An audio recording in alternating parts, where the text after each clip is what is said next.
Primeira Crônicas 4,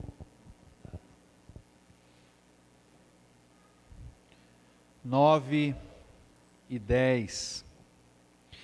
Diz assim a palavra do Senhor: Jabes foi o homem mais respeitado de sua família. Sua mãe lhe deu o nome de Jabes, dizendo: com muitas dores o dei à luz. Jabes orou ao Deus de Israel: ó, abençoa-me e alarga as minhas fronteiras, que a tua mão esteja comigo, guardando-me de males e livrando-me de dores. E Deus atendeu ao seu pedido. Que o Senhor abençoe a sua palavra. Nós começamos no ano passado a falar um pouco de oração e os segredos e os mistérios por trás da oração de Jabes. E vimos a primeira parte, é uma oração dividida em 4 partes. A primeira parte, qual é a primeira parte da oração de Jabes, que eu acho que você praticou essa semana?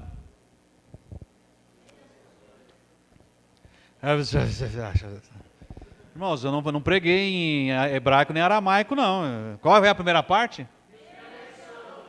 Que me abençoes. Falamos sobre isso no ano passado, da importância de pedirmos a bênção de Deus sobre nós. E como muitas vezes nós não recebemos as bênçãos de Deus porque nós não pedimos. Agora, a bênção tem nome?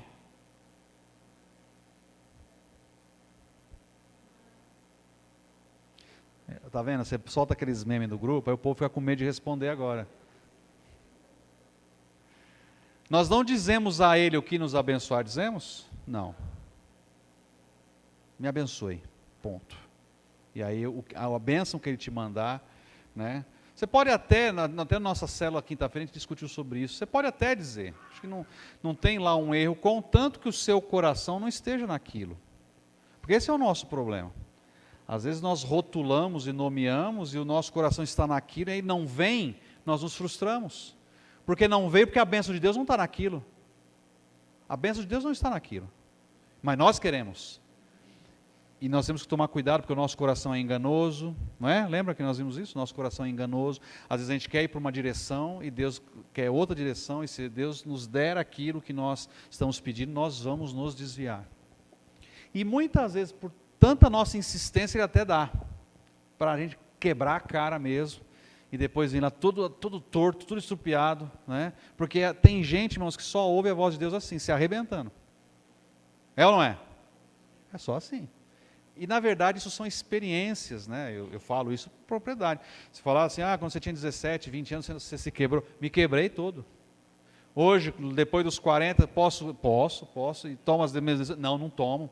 Porque a gente aprende, né? E aí a gente tem que reconhecer, se eu tivesse ouvido meu pai, se eu tivesse ouvido minha mãe, se eu tivesse ouvido meu pastor, não é assim? Se eu tivesse ouvido meu líder, e assim por diante.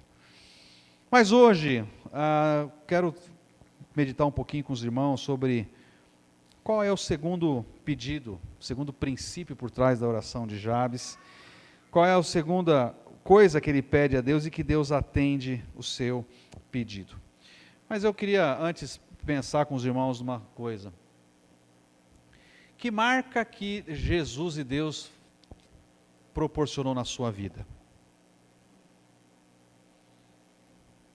Você tem uma marca?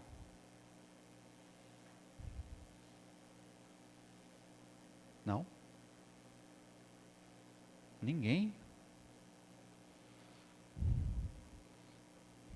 Eu tenho. Ninguém tem mais marca nenhuma? Que pena, irmãos. Eu achei que eu estava com um bando de salvos aqui em Jesus Cristo. Porque se ninguém é capaz de dizer assim, Ele marcou minha vida quando Ele morreu na cruz para me salvar. Vocês estão pensando que é marca física? Não. Jesus nós temos uma marca. Né? Tem até Cândido que fala da marca da promessa e tal. Né? Se você for lá em Efésios, vai dizer que nós somos selados pelo Espírito Santo. Espiritualmente, no mundo espiritual, nós temos uma marca visível.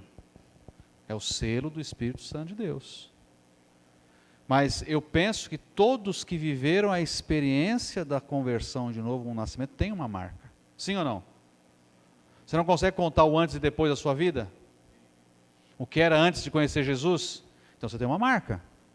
Você tem uma coisa que marcou você. De repente a sua experiência de conversão com um pastor, com um missionário, numa cruzada, não sei, como você veio, como Jesus te resgatou, é uma marca. Então nós temos o que falar. Às vezes pessoas marcam a nossa vida, né? Pessoas que você conheceu na sua trajetória, pessoas que você tem um carinho, uma admiração, né? O próprio pastor Raimundo, um pastor muito respeitado na nossa cidade, em que as pessoas o amam, o respeitam, deixou marcas na vida das pessoas. Mas agora a pergunta que eu quero deixar para os irmãos: Jesus nos marcou. Que marca você deixará para Jesus? Que marca você está deixando no reino? Você já parou para pensar nisso? Quando chegar o momento de eu me despedir dessa vida, o que eu terei deixado para trás de legado? Que pessoas eu terei impactado através da minha vida? Que marca eu vou deixar no reino? Os meus vizinhos, os meus amigos? Ou será que é capaz da gente passar por essa existência como se não tivéssemos passado?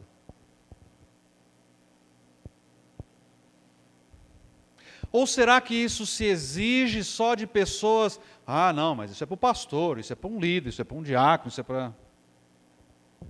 Eu penso que não. E eu estou provocando você a pensar sobre isso, porque o segundo pedido de Jabes, diferente do que você possa imaginar numa primeira olhada no texto, que se diz questão material, não tem nada a ver com questão física, de terreno, de terra, de propriedade. Na sua essência. Alargue as minhas fronteiras, alargue as minhas terras, em algumas outras versões diz, é o segundo pedido de Jabes. E Deus concedeu o seu pedido. Ah, então eu vou sair pedindo casa, pedindo não sei o quê. Não. Porque você tem que entender o que isso significava naquela época. Jabes está no contexto aqui da conquista de Canaã. Jabes é contemporâneo de Josué. Jabes via o avanço de Josué com as tropas invadindo Canaã e conquistando aquilo que Deus tinha prometido. E a conquista de terras significava o projeto e o propósito de Deus para aquela nação.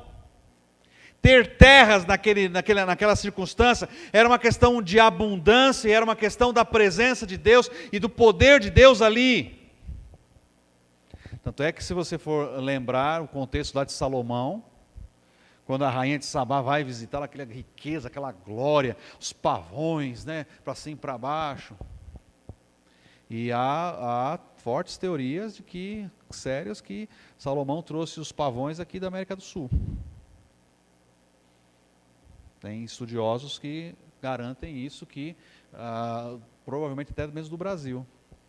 Mandava os navios sair atrás de riqueza, iam explorar o mundo, voltava, tal. Mas aquela glória que os reis ficavam assim, eles não olhavam a glória de Salomão, ela era a glória do Deus de Israel. Então, quando você chegasse e mostrasse para alguém o tamanho das suas terras, a pessoa não olhava assim para você a sua riqueza, era a glória do Deus que estava por trás de você. Então, quando Jabes olha e pede, alarga as minhas fronteiras, alarga as minhas terras, Jabes está pedindo uma oportunidade maior, de ter maior influência, de poder fazer mais pelo Deus, pelo reino, pelo propósito dele, para que o nome de Deus possa ser glorificado. Alarga as minhas fronteiras, alarga as minhas terras, alarga aquilo que eu estou colocando a mão para fazer. Sabe, irmãos, às vezes eu fico pensando, todos nós temos um dom espiritual, sim ou não? Temos. E temos para quê? Pelo menos um, né? Uns têm mais. Para que serve o nosso dom espiritual? para o reino, para a obra de Deus, para abençoar vidas. O que você tem feito ou produzido para deixar uma marca? E aqui, deixa eu falar uma coisa para você, meu irmão, em nome de Jesus, não diz respeito só a domingão, não. Porque isso se mistura àquilo que você é. Se mistura ao que você faz. Não pense que Deus só vai te usar quando você estiver aqui no domingo. Não, Ele pode usar o irmão quando estiver lá entregando suas correspondências, suas entregas. Pode usar o Alan lá junto com os clientes dele. Pode usar o Tiago lá no meio dos alunos dele.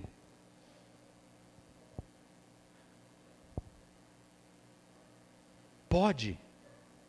Desde que você tenha a consciência e esteja interessado em ser um agente de expansão do reino e deixar uma marca para o Deus de Israel. Ele vai usar você. Seria mais ou menos como que se você fizesse assim, uma seguinte oração: ó Deus, eu peço-te que expanda as minhas oportunidades e meu impacto, de tal maneira que eu possa alcançar mais vidas para a tua glória. Permita-me fazer mais para ti. Permita-me fazer mais para ti.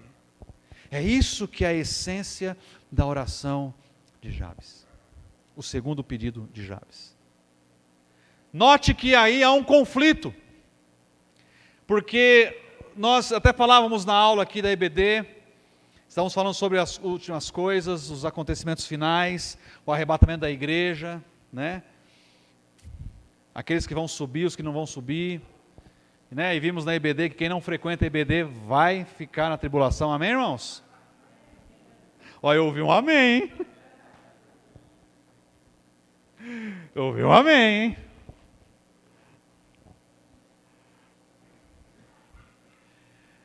Conversávamos aqui na nossa aula de que, por mais que os eventos ali de Mateus 24, 25 sejam para Israel, e é Israel que vai passar pela tribulação, põe agora na sua cabeça, a igreja não passa pela tribulação.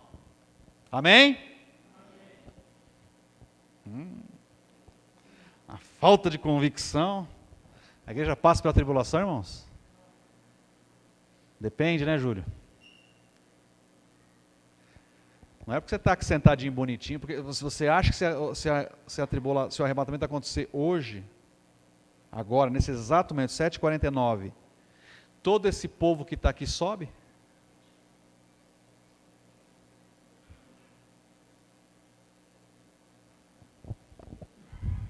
Estar num templo na hora de um culto não é garantia de subir no arrebatamento. Trazer dízimo, ofertas do amor não te garante o arrebatamento.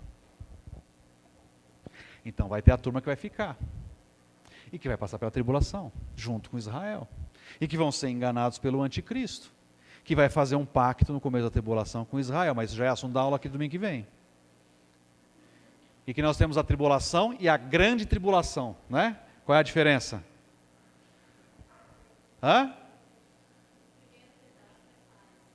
Primeira metade da tribulação, 3 anos e meio. É paz, é harmonia, é felicidade. Encontramos de fato o Cristo, o Messias, está lá governando junto com outros. Olha que bacana, confraternização mundial, oh que beleza, todo mundo prosperidade, aquela coisa toda. E a igreja cantando, os que ficaram cantando, o Israel lá, nossa que legal. Acabou a primeira metade, o anticristo se transforma, começa a exigir culto só a ele, não há outro Deus, proíbe todas as religiões de cultuar outros deuses, é só a ele, vai implantar a marca da besta e vai começar a perseguir tudo o que se chama Deus, vai fechar igrejas, vai fechar sinagoga, vai fechar tudo, louvor só a ele, e aí começa a perseguição.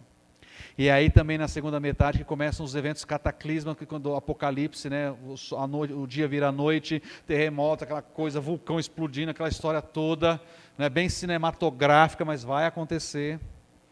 E a igreja vai estar onde? Fazendo o que no céu? Domingo que vem vocês vão saber. Tem que vir para a EBD. Tem que vir para a EBD. Domingo que vem vocês vão saber. Mas veja, irmãos, o que eu quero dizer com tudo isso? Brincadeiras à parte. Você acha que a igreja está pronta para o arrebatamento? Você acha que a igreja está de fato esperando a volta de Jesus, a igreja de hoje? As pessoas estão como no dia de Noé, correndo atrás de casamento, correndo atrás dos seus problemas, da sua situação. Hoje, você tem uma dificuldade enorme de trabalhar na igreja, porque as pessoas não querem muitas vezes servir, está sempre nas mesmas pessoas trabalhando, porque tem gente que pode, mas não quer fazer, não se dispõe, não se coloca à disposição, está com seus talentos enterrados, seus dons enterrados. Como que vai fazer uma oração de Jabes aqui? Eu quero ter mais influência para ti? Porque você orar pedindo mais influência para ti, requer você dar do seu tempo, requer você dar dos seus recursos, requer muitas vezes você colocar a mão do seu bolso para poder fazer. E aí você, antes de fazer essa oração, você tem que ter uma consciência de quem é você no corpo. Para que Deus te chamou? Por que você está aqui? Do que você será cobrado? Lembre que a parábola dos talentos está exatamente no segundo capítulo, Mateus 25, do que Jesus está falando aos seus discípulos sobre as últimas coisas, daqueles que saíram enterrando os talentos.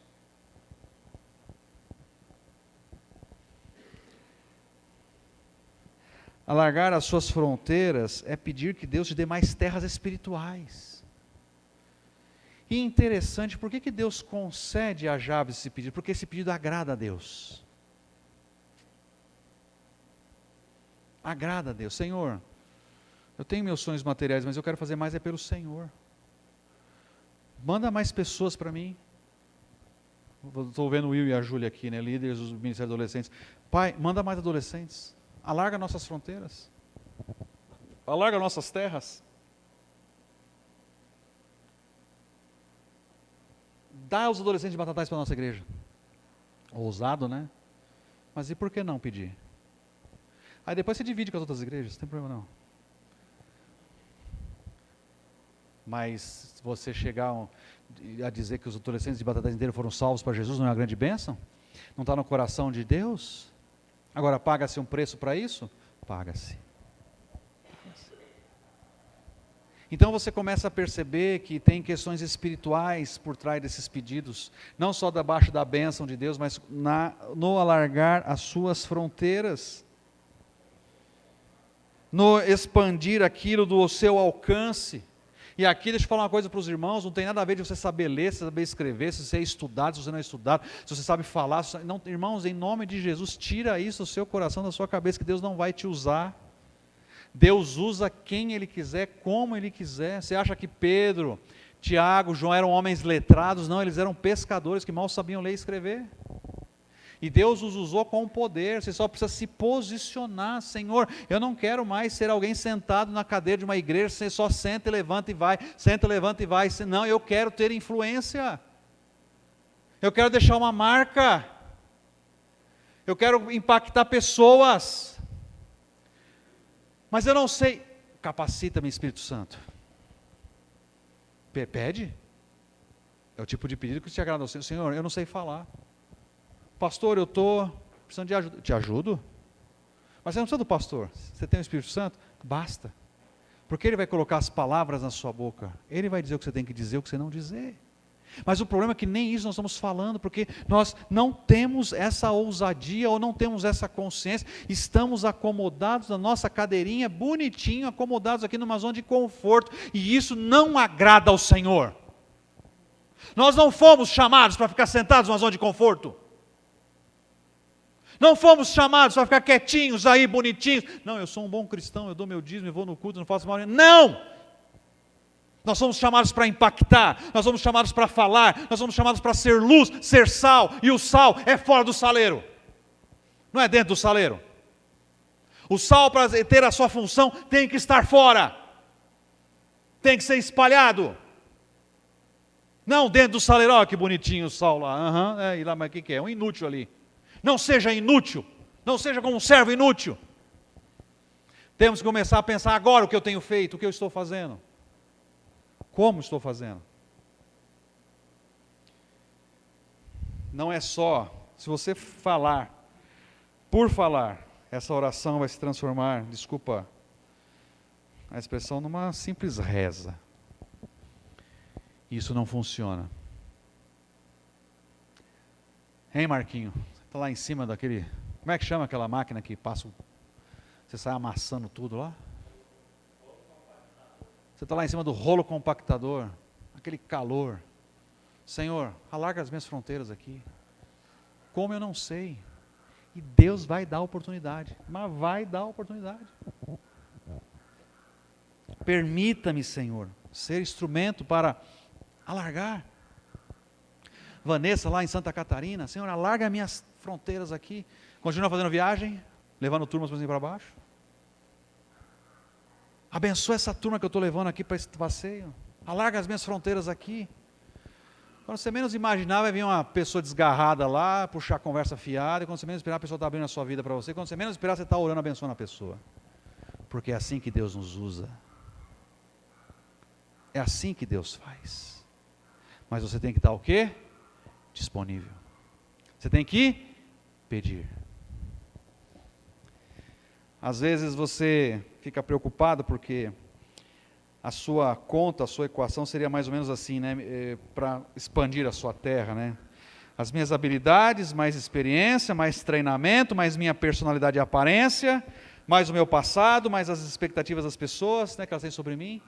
Tudo isso somado nessa equação é igual ao território que Deus reservou para mim. Mas isso é um grande engano, irmãos. Isso é um grande engano. Na verdade, a conta certa é a minha disposição mais as minhas fraquezas. A vontade e o poder sobrenatural de Deus na minha vida é igual ao meu território expandido. Pense nisso. Pense nisso. De como nós podemos honrar a Deus, pedindo que Ele alargue as nossas fronteiras. Que o Senhor nos abençoe e nos ajude a termos influência, em nome de Jesus. Peço que o Ministério do Louvor venha à frente, nós vamos encerrar o culto cantando uma canção.